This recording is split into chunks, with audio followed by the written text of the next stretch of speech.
Or maybe you guys heard of that company where you buy certain discs to learn different languages. So the company gets the name from this stone that was found, the Rosetta Stone. And this thing is very important to our time. Because without it, we would never understand the hieroglyphs from the Egyptians. So it used to be part of this giant monument, and it had it had one decree written in 3 different inscriptions. So the first inscription on the top is going to be in hieroglyphs, and then the middle one, let me put that on. So there was a decree that was written 3 times. The first one is going to be in hieroglyphs, which was for the priests. Then they wrote it again in Demotic, which is the cursive Egyptian script. It's the language of the people. And then lastly, it's in ancient Greek, because that was the people that ruled over Egypt at the time. So they wrote the same decree in 3 different languages. So before this stone was found, nobody knew how to read hieroglyphs. Because I don't know if you guys know about pictographs, but pictographs, the way you read a pictograph is if I see a picture, let's say I see a picture of a cat, then I know when I read it, I have to say cut, first letter of the word. And then that's how pictographs work. They're basically the beginnings of alphabets. Before the Phoenicians invented the alphabet, that's what people would use, pictographs. So back then, nobody understood what these pictures really meant. Because if you see a picture, I don't know what they're trying to tell me what it is, I can't read it. But afterwards, they were able to use the ancient Greek to work backwards and figure out what the hieroglyphs mean. And now we can read it. So in the same way, all these Hittite documents found, the Mesopotamian documents found, we're able to use them to work backwards to understand the Torah better. So in a way, it's kind of like our Rosetta Stone, all this stuff that we found. Now we can understand the Bible better. So like I was saying, the ancient treaties, they had this basic pattern. They had 6 basic elements to these treaties. So like Rico said, there's the preamble, the historical prologue, the stipulations, the document, the witnesses of the gods, and the curses and the blessings. These are going to be found in ancient Near Eastern treaties. And in Deuteronomy, it's going to go all the way from chapter 1 to chapter 30. You're going to find components of these elements. And then in Exodus and Joshua 24, you're also going to find the same elements. And we're going to explain why is it in Deuteronomy, Exodus, and Joshua 24. Why do they have all those connections with trees? And we're going to focus just on the first 3 elements, like I said earlier, since this is what's going to be in the portion. And I'm going to explain what's the purpose of each element. So the preamble, Rico covered it a little bit last week, is the introduction part of the speaker, the suzerain. The suzerain is the king on top of everybody. If you were to draw a pyramid, he's the guy on the top. Everybody pays homage to the king. So it describes the one who composes the treaty.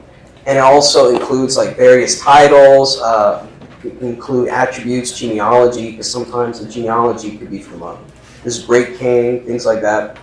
But it's establishing why does the suzerain have the right to start the treaty? Well, why does he have this right to do so? Because he's this great and valiant king, and that's what the preamble does. It sets up the ground for you to understand, this is the guy that saves your butt all the time, that always helps you out, and that's why you have to obey him, because he's always having your back, so you got to return the favor. And the preamble sets that up.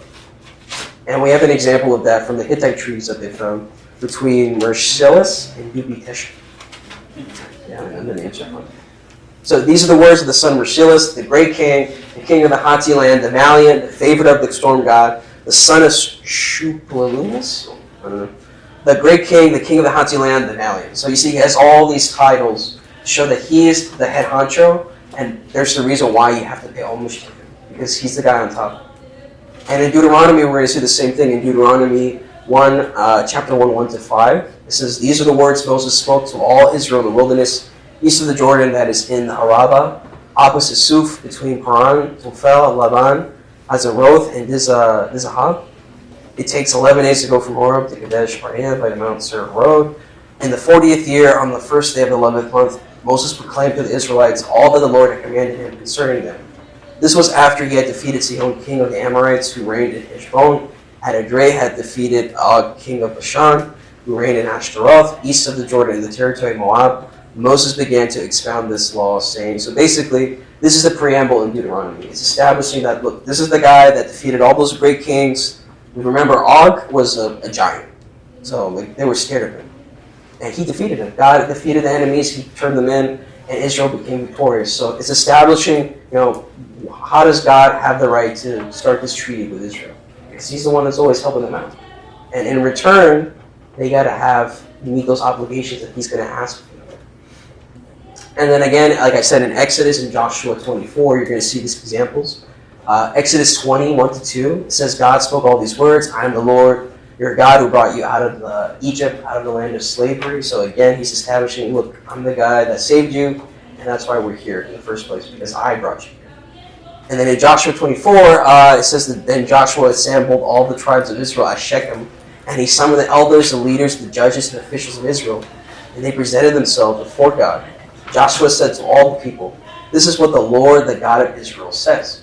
So he's establishing again, this the head honcho. We got to listen to him. And then after the preamble comes a historical prologue. So there's historical prologue. It recounts all the events and relationships between parties leading up to the moment of entering the covenant. If you want to just see right there. So the historical prologue is basically just a summary of all the events that happened from back then all the way up leading to the start of the covenant. So it's supposed to emphasize the suzerain's kind and beneficial acts towards the vassal.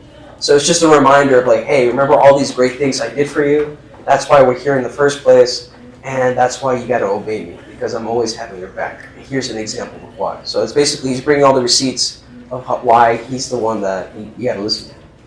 So the main purpose is to motivate the vassals to exhibit good behavior. So if you remind this person, hey, all these times I always have your back, I'm always watching out for you, it's supposed to make you feel like, yeah, you know what, it's true, I gotta return the favor. Reciprocate. There you go, that's the word I was looking for. So in Deuteronomy, first we have an example from a Hittite treaty between Tudhalia, I think I'm saying it right, and Shashko, I'm not even gonna try that one.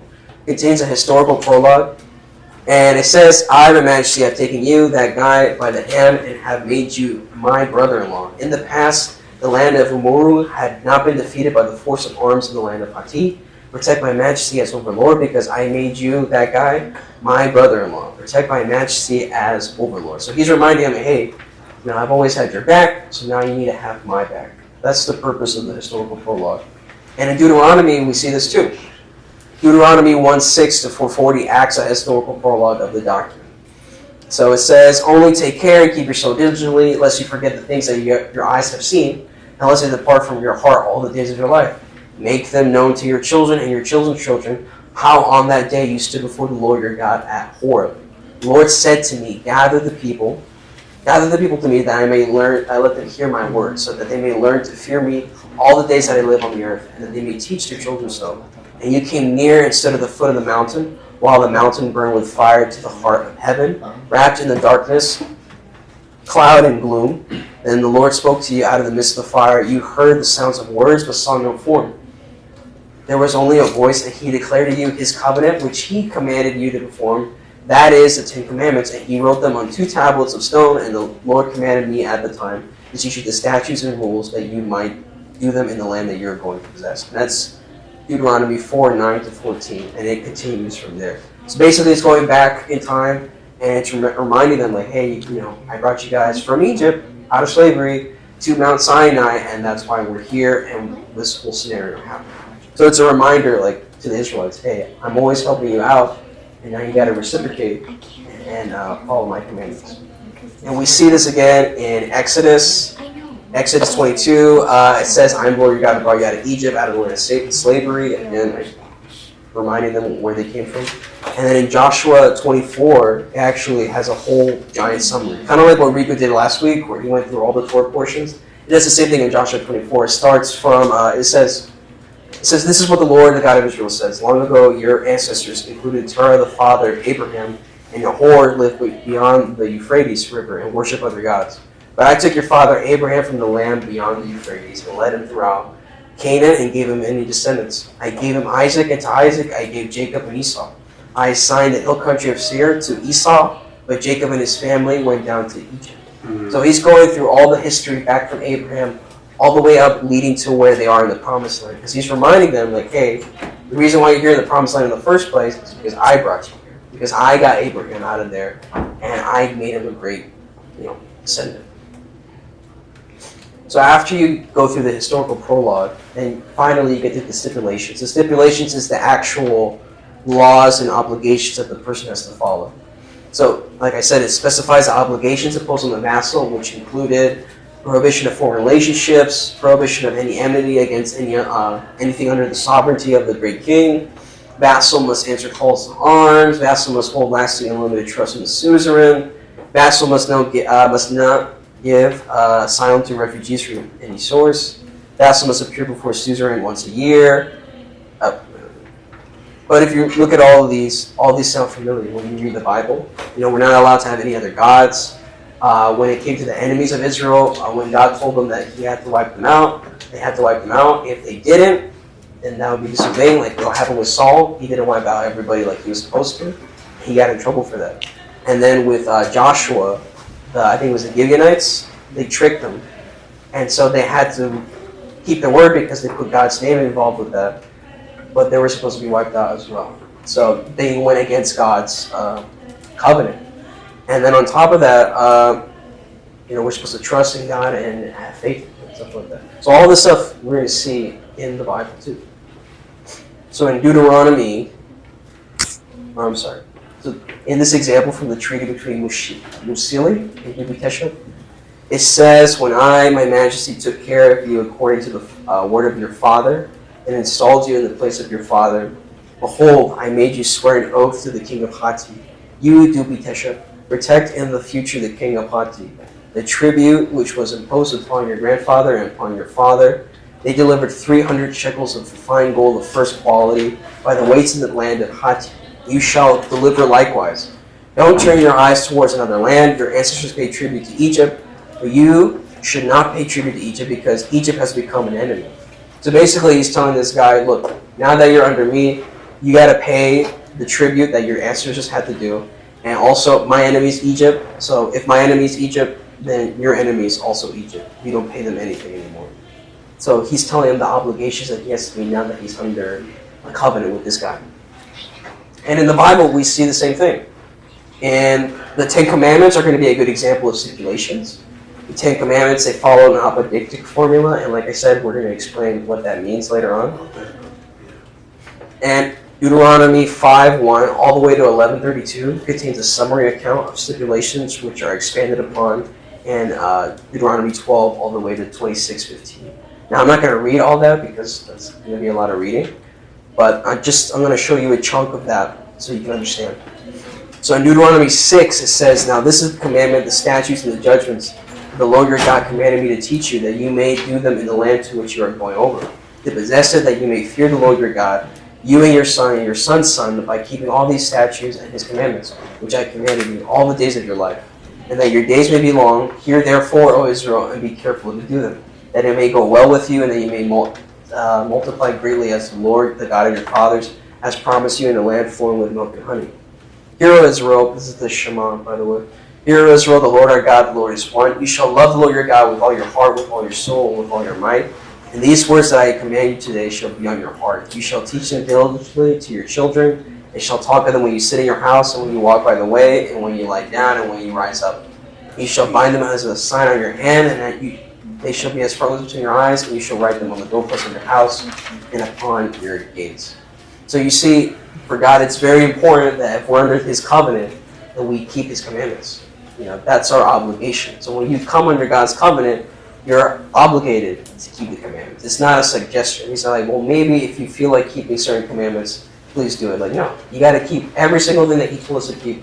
We got to follow those obligations. And we're going to see, again, other examples of stipulations in Exodus. The whole Exodus chapter 20 covers the Ten Commandments. Like I said, 10 Commandments are going to be a type of stipulations. And then in Joshua 24:14 and 15 it says, now therefore fear the Lord, serve him in sincerity and in truth, and put away the gods which your fathers served on the other side of the river. And in Egypt serve the Lord, and if it seems evil for you to serve the Lord, choose for yourselves this day whom you will serve, whether the gods which your fathers served that were on the other side of the river, or the gods of the Amorites in those lands you dwell. But as for me and my house, we will serve the Lord. So he's telling them, if you're going to dwell in the promised land and you're going to follow God, then that means no idol worship and being totally under God's command. Otherwise, you can follow those other guys, but that's not going to lead you to anywhere. So if you're going to be here, you got to follow God. So I mentioned how Exodus, Deuteronomy, and Joshua 24, they all have this same basic pattern. Why is that though? What happened with Exodus? Like, can you guys tell me like a recap of what happened with Exodus? They were in bondage, right? And then from bondage, they went where?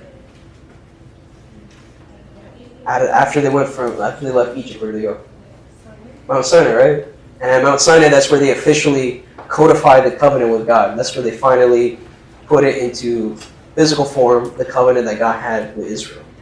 And then in Deuteronomy, what happens? There's an older generation that was wandering for 40 years, and then they died. Moses is about to die and transfer leadership to Joshua. So they're renewing the covenant in Deuteronomy. And that's what they would do back then in the ancient Near East. If I was a leader, and I'm about to die, and I'm going to transfer my leadership to Lucas, then there would be a renewal of the covenant. It doesn't mean the laws are changing, but the guy that's in charge, the mediator, he's the one that's going to be changed. So there has to be a renewal of the covenant. And then in the book of Joshua, the Israelites are finally settling in the promised land, and so they do another renewal of the covenant. So Deuteronomy and Joshua are renewals of the covenant. So I talked about a lot of information, and let's recap what I talked about. So Deuteronomy is going to be patterned after an ancient Near Eastern treaty. There are 6 elements to that pattern. The preamble introduces the speaker and the suzerain, and its purpose is to establish his greatness, establishing why he has the right to proclaim the treaty. The historical prologue recounts the events leading up to the covenant, and the purpose was to instill good behavior from the vassals, to remind them, why did they have everything so good in the first place? Because the suzerain is the one that helps them out. The stipulations specified obligations imposed on the vassal, and the 10 Commandments are going to be a good example of stipulations in the Bible. And Deuteronomy is going to cover various stipulations throughout the book. But basically what you guys have to understand is, why is this so important that Deuteronomy is patterned after these ancient Near Eastern documents? Because if you study the ancient Near Eastern documents, you understand what's its function, what's its purpose, then you can also understand the book of Deuteronomy. So it's not just a religious text that we believe in. It has a legality to it. So if I'm going to follow God, then that means that legally I am obliged to follow the commandments. It's not just a suggestion, like I said earlier. If I'm going to follow God, then I have to follow the commandments. There's no, if or but or how you feel about it.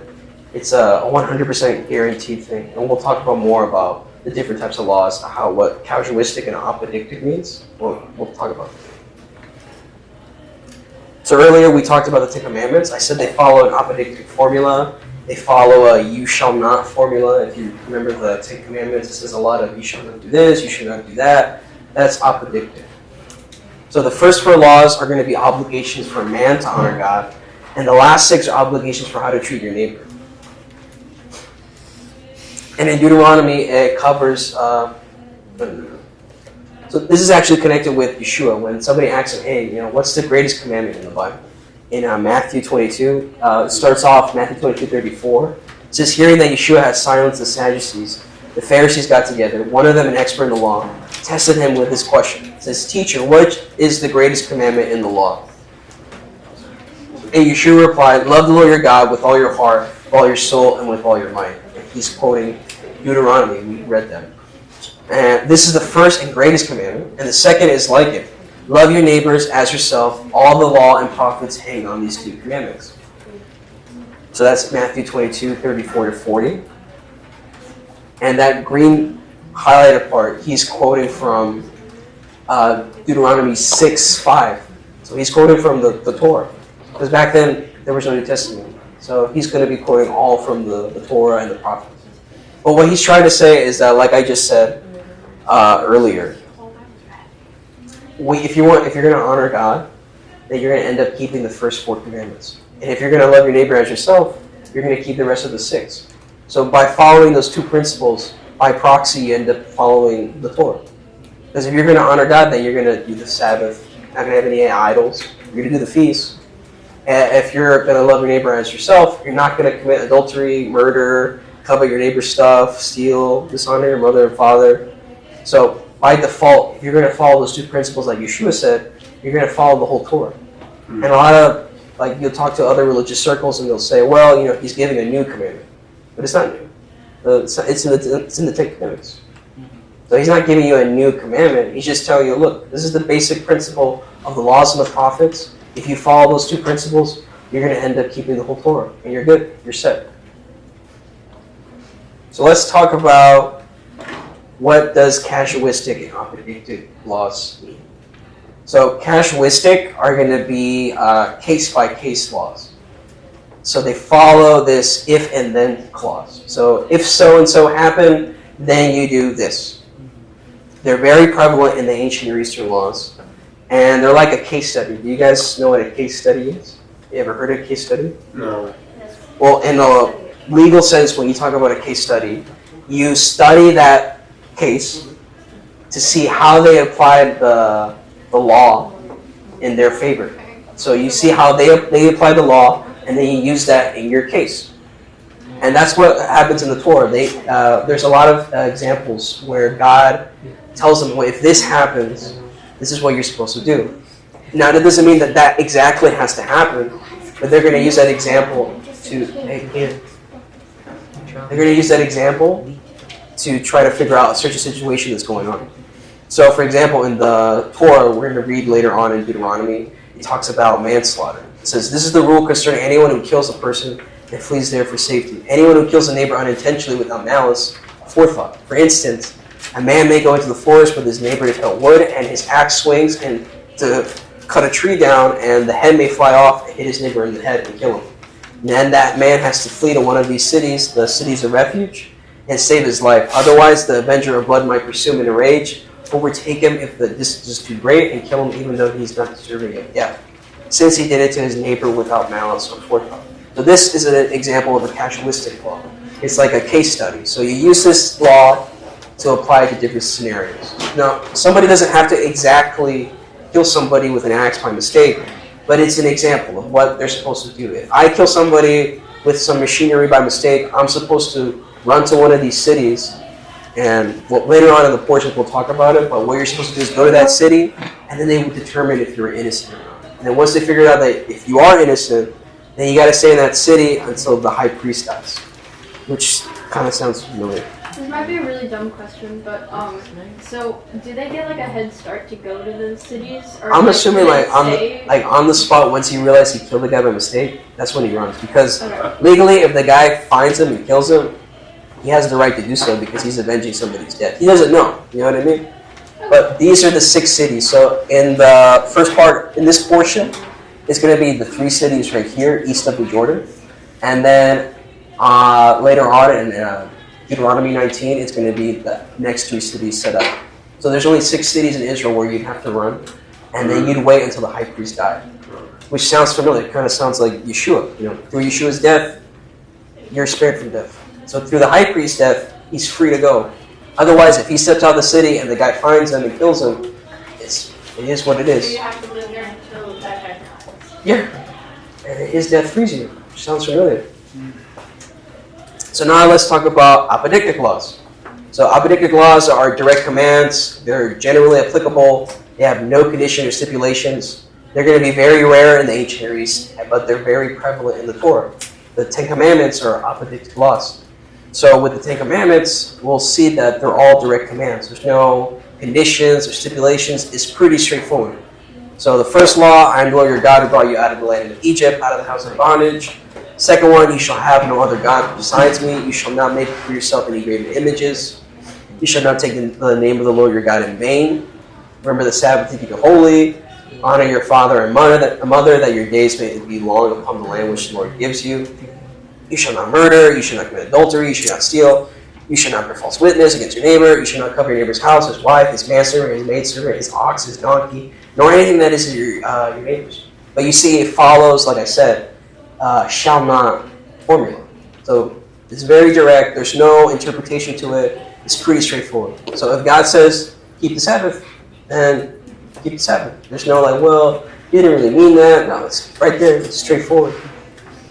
And then, like I said earlier, so the very first 4 laws are going to be pertaining to God.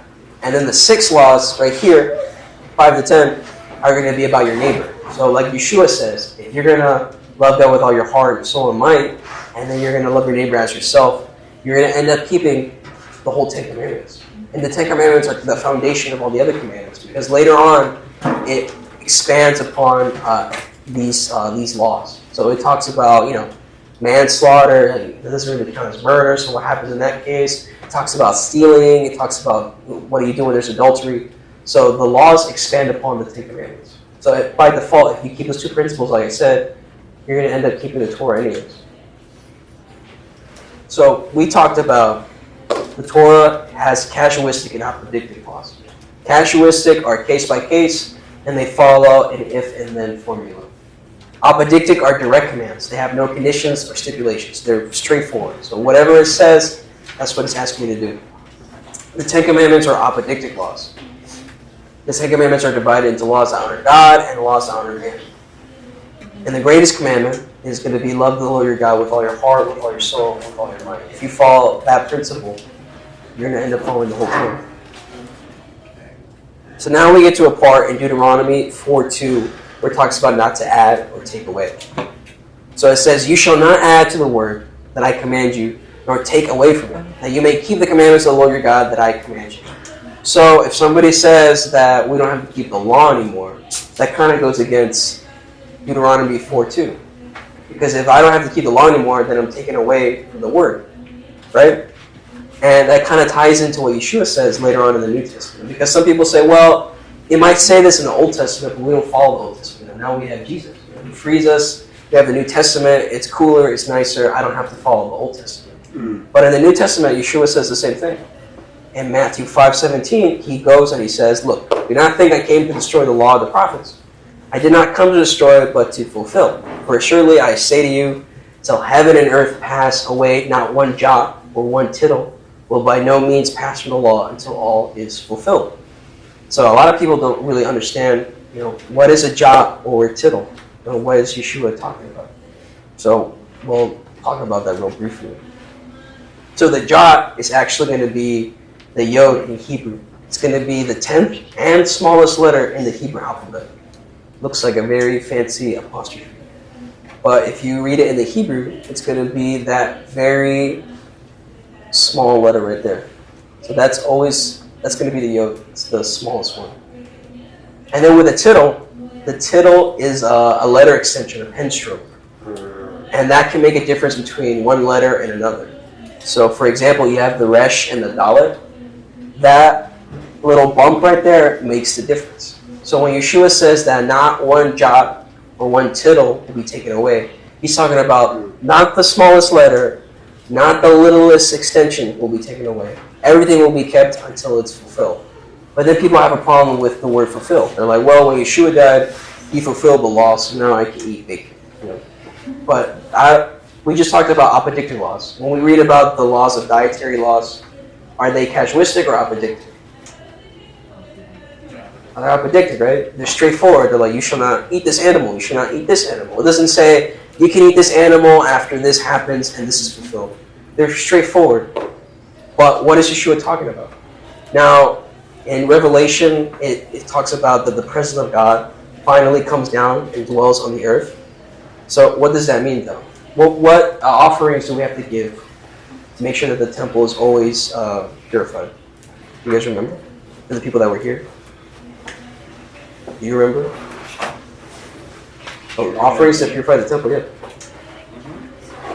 I mean, I said it, didn't I? You remember? Me? Yeah, look at you. You say it? You're playing too They much. need to say it. I mean, I would love them to say it, but just say it. What was the question?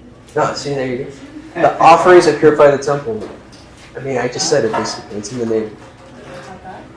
The hatat offerings, right? And why would I have to give it a hatat offering? Well, let's say I sinned by mistake, right? So I'd have to bring this purification offering. And if I didn't do that, if nobody brought purification offerings, then the temple would be defiled. and then the presence of God wouldn't be in the temple. It will go away. Because as long as there's like death or any defilement, God's presence can't dwell in that temple. So in Revelation, when the full-on presence of God is coming and dwells on the earth, what does that mean? That we don't need any purification offerings anymore because everybody doesn't get defiled. But that's only when? At the very end. After the millennium, after there's that war again, after the millennium. So after all those things, at the very end, that's when things get fulfilled and things change. And we see this in Deuteronomy too. As they're about to get into the promised land, there's some changes in the law because circumstances are changing. For example, there's a law that says when they were around in the tabernacle and they were dwelling around the tabernacle, if you wanted to eat like a cow, you'd have to go to the tabernacle, present it, offer it, and then you can go back to your tent and eat it. But now when you live in the land, and Jerusalem is the place that got picked, if I live miles and miles away from Jerusalem, am I going to have to go all the way there to do a barbecue and then come back? Imagine doing that. So now in Deuteronomy it says like you don't really have to do that anymore because circumstances change. But if you live close to Jerusalem, then you got to do it. But so there's a change in the law, but it's not a huge change. They're not throwing away everything out. They're just changing certain things because of the circumstances. A good example of a change is when the second Passover is added for people that couldn't make it or defiled during the first round of Passover. It doesn't fundamentally change what Passover is. It just gives you an extra chance to complete it if you weren't able to the first time. Exactly. So in the future, we're also going to see a change with the temple. There's not going to be a court of women anymore. It's just going to be one court. It's not going to be a court of the Gentiles and the court of women, the court of the man. It's just going to be one court. Why? Because circumstances change. Women are not going to have, the bodily impurities that prevent them from going to the temple. People are not going to just be Gentiles and believers anymore. Now everybody's going to be under one commandment. But that only happens when? At the very end. So when people say that Yeshua already fulfilled all those things, that's not true because if I still want to sin or I still make mistakes, then that means that those things haven't been fulfilled yet. Until everybody has the what would you call it? What? The strength or the capability to not sin, then those are when things get fulfilled. But until then, if the temple was up, we still have to give offerings and stuff like that because we're not at that stage yet. Until we get to that stage, then things change. But we're not there yet. So just so if somebody says something like that. Bearing in mind that our sins are what defiles the altar and the temple. So it's like a sliding scale. You have on one end complete holiness where the presence of God can dwell on the earth, and the other end complete chaos where God cannot dwell on the earth anymore, where his presence cannot. So when the altar is there and our sins begin to pile up, it begins to move us further away from the presence of God. And the offerings, the purity offerings, are what helps kind of rebuild that purity to allow us to get closer to that presence. And that's why God's presence, like his full-on presence, can't be on the earth in the first place because all the death and sins that happen in the world. And then at the very end, when everything's fixed, then he shows up. So to summarize everything that we talked about, we talked about how Deuteronomy is patterned after an ancient treaty. We covered the first three elements, the preamble, the historical prologue, and the stipulations. We explained how the Deuteronomy and Joshua 24 are going to be covenantal renewals of the covenant codified in Exodus. We learned about the difference between casuistic and apodictic laws. Casuistic follow an if and then formula, they're case-by-case laws, but apodictic laws are going to be direct with no conditions or stipulations. So when you read the Ten Commandments, all those laws are direct commands. There's no there's this interpretation, no, it's pretty straightforward. So if God asks you to not commit adultery, he's telling you not to commit adultery. If he asks you to keep the Sabbath, he's telling you to keep the Sabbath. There's no if and buts about that. It's straightforward. And then we focus on Deuteronomy 4:2, where God said not to add or take away from the law, and we connected that with Yeshua with Matthew 5:17-18. We learned what exactly is a jot, which is a yod, and a tittle, and what the Yeshua meant when none of those things would be done away with. We found from the Old Testament and New Testament that there's no plan to do away with the Torah. But the big takeaways I want you guys to take is that the Torah is not just this religious belief, it's Israel's constitution. It has legality to it. So if you're going to follow God, there's this legal obligation for you to follow his commandments. It's not just about what you feel in your heart or what you feel led to do.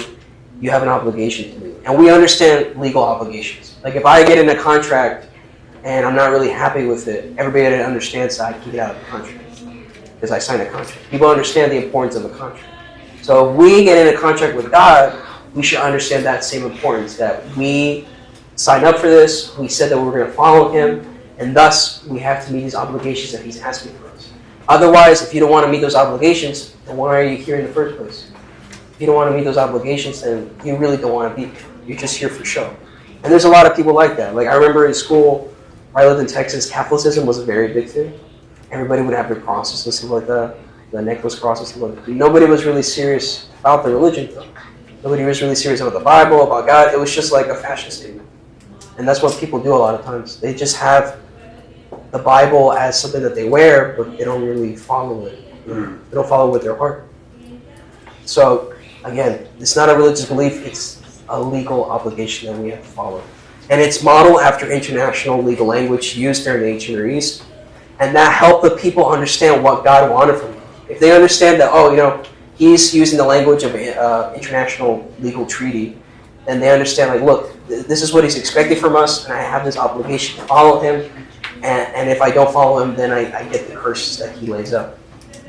And then today, it's important for us because archaeology allows us to understand the Torah better. And this is information, again, like I said, it's found recently in the early 1900s. Before that, they didn't have any of this information. So it's not a coincidence that we just found this information recently. It's God allowing us to understand his word better, at a better time, When things are starting to get crazy, now we're starting to learn about order. And the Torah cannot be done away with. It can't be. There's some legal binding to it. It can't just be written away. There will be changes that are going to happen, but it's only at a specific time, after the millennium. Like I mentioned some examples about how the temple is going to have only one court. We're not going to do certain offerings, like we're not going to need a guilt offering anymore because we're not going to be sinning. But that only happens afterwards. And people have a misunderstanding that right now, you should already fulfill it. But again, like I said, if you still want to sin or you still make mistakes, then that hasn't happened yet. So until we get to that point in time, we still need, forgiveness and stuff like that.